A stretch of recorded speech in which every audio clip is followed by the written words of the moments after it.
This is the Eddie Alvarez Dustin Poirier show tonight. I'm happy for him. You know what I mean? He gets to continue to fight. It'd be a sin. It'd be a sin for him to be locked up in his prime years. So happy for him. He's a competitor and he's back out, been able to compete. So it's good. It's good for the MMA world. Yeah, but Eddie, he could take your title shot. I mean, he's calling for Habib. Habib's already calling for him. I mean, doesn't that bother you that like this guy could walk out of a courtroom and take your shot? Nope, that is the world we live in today, folks. If we are all fools if we think otherwise. Brock Lesnar just walked in here and got a world title shot. I mean, this is what's happening. So we have no control. The media, myself, the fighters, no one. There is complete control.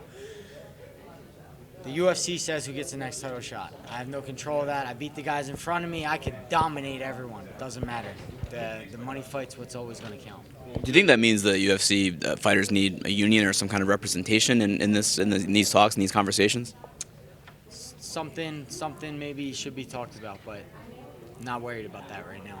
I mean, the advantage maybe on your side here, with the impending free agency, you win this fight big, you have a lot of leverage on your side. So maybe that's, something you can use to your advantage in this kind of situation, right?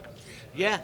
I mean, look, being a free agent has always been a good thing in my career. It's something to get excited about. Yeah, it's like the Olympics. You only become a free agent like every 4 years or so. So it's something to get excited about, pumped up about, and there's always good things that come down the pipeline when you become a free agent, especially if you're dedicated and committed and constantly putting on good shows. So something to be excited about. Sorry, Eddie, I wasn't here last night, but you mentioned something about you felt like you were too much in your own head the last time you faced Poirier. Could you expand on that for me, please? Thought and thinking sometimes get in the way of fighting. Fighting's an instinctual thing. It's something we do instinctually. And when it's done instinctually, it's done at a speed and it's perfect in its own way when you're instinctual. When you try to add thought and game plan and shove all these other things into it, it ruins it, slows it down. It doesn't make it as good as what it can be. And I think I was guilty of that. And every once in a while in my career, I get guilty of overthinking, and it slows you down. You have to think, process, and then do, versus just being instinctual and trusting what you already have inside you. So when I fight like that, I dominate guys. Why do you think you were in your own head in that fight? I think usually it's from recent losses. You know what I mean? I took the loss to Conor, thought about it too much, and then you begin to get inside your own head when you lose. You rethink and maybe have a question of what you're capable of. Do you feel just because you're coming off a win that won't be the case this time around? I don't know if it's coming off a win. I think it's just I'm growing up. I'm growing up.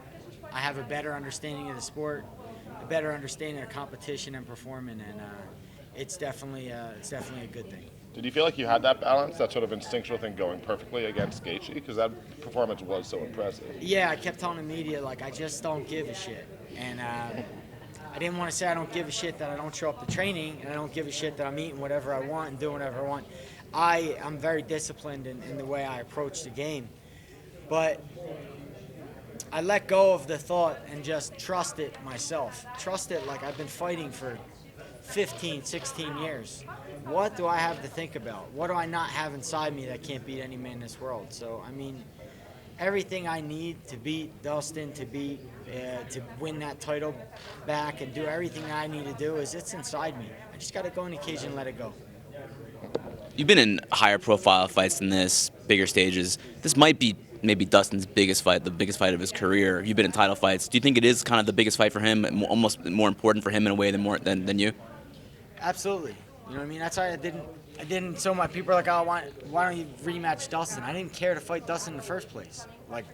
The first fight, I didn't care to fight him. It offered no benefit to me, no monetary benefit, no ranking, no attention, no nothing. It was a fight for a fight. For me to be excited about that is very difficult. For me to be excited about Khabib, Conor, Nate Diaz, these are things that I can build off of, that I can grow from. This is all Dustin's, this is to his benefit, and I'm fine with it. But don't get it wrong, this has been the best camp of my career. I'm ready for fire, and I know in my heart when a guy has an opportunity like this, he'll go out on a limb and do what he has to do, but this just won't be his night. It just won't. With your contract coming up, is it just a money thing, or are there more things that you're interested in getting from the UFC than just financial?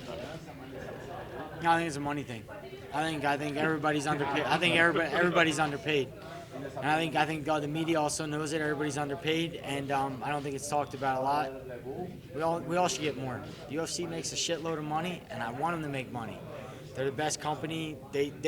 Without this sport, I would not be able to make a living. I want them to make tons of money. I'm not mad at that. Just want to share a little with us. That's all. Is there any chance this is your last UFC fight?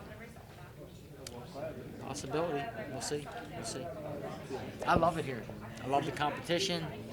I love everything. I fight like a demon. I fight the toughest guys in the world. I'll continue to.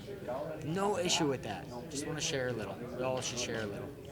When you see Dana White throwing a $1 million birthday party for his son, 16th birthday, you have any feelings about that? None. I have business of my own at home. I have a real estate business. I have a number of businesses myself. I make money. The money I make and what I do for it, that has nothing to do with anybody else. The business is the business. I want the business to do well. I want Dana to be able to throw $1 million birthday parties for his kid. All I'm not asking for anything unfair. I want him to be able, if he couldn't do that, we wouldn't be able to get paid what we're getting paid now. So I want him to be able to do that. I just want him to share a little bit more. I think the company continues to grow and skyrocket and go from Fox to ESPN to here to there. They're just going up and up. Just want the fighters to go with them. You know what I mean? I want the pay to go with it. That's all. You think there should be a 165-pound division in the UFC? A 165? 165. I'm for it. I'm for a 60 or 65. I would do my best work at 60, I think. I fought at that at a company called Elite XC, and I felt very comfortable. Easy weight cut. No stress, no nothing. If they did introduce 165, would you fight at 55 still, or would you perhaps move up? I'd probably go for 2 belts, try to be, a 2-belt champion, get the 55-pound belt, and then, challenge for the 65. Yeah. They have all these interim titles. Why not just add another weight class, right? I added my own title, the most violent man in this sport. That's a title that only matters right now. I mean, if you can beat number 11 and then they throw a belt at you when you beat the number 11 ranked guy, why not make your own belt? Why don't you? You should have one of these, like a belt or a crown. So what comes on a most violent trophy, something. Putting some nails and some barbed wire all around a belt and call it the most violent title in the world. But no, I don't have it. How can we make this happen? That's a promotional tool right there. Would have been. I don't know. We're gonna cut me up or something. I'm good. I'm curious, both of you guys are coming off a knockout wins over Justin Gaethje. How do you think his compares to yours? Mine was faster. I did it better. I did it more outstanding. I did it taking less damage with no timeouts. I think he took a couple timeouts during it, fake eye injuries or whatnot. I just did it more fashionable in a more dominant manner.